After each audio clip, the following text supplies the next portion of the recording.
Dubai आणि Singapore सारखं property card आता महाराष्ट्रामध्ये सुरू करणार आहोत असं बावनकुळेंनी म्हटलंय। प्रत्येक मालमत्ता धारकाला लवकरच प्रॉपर्टी कार्ड हे देण्यात येईल। मराठी पत्रकार संघाच्या पुरस्कार सोहळ्यामध्ये चंद्रशेखर बावनकुळेंनी ही माहिती दिली आहे। राज्य सरकारचा एक मोठा ऐतिहासिक निर्णय आहे असं समोर येतंय। या राज्यामध्ये आता मायक्रो झोनिंग होत आहे।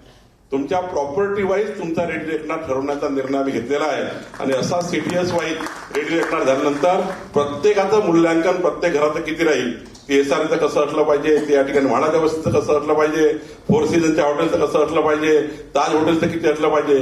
ताज हॉटेलचा रेट भावीचा माणूस अफोर्डच करू शकणार नाही, गल्लीचाच फरक आहे।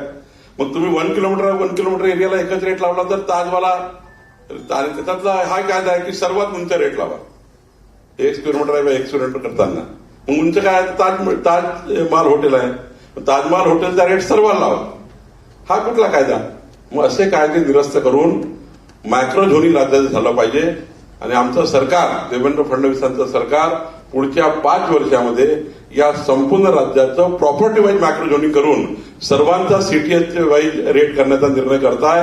हा ऐतिहासिक निर्णय आपल्या सरकारने केला, हे अत्यंत महत्वाचं आहे। एबीपी माझा, उघडा डोळे बघा नीट।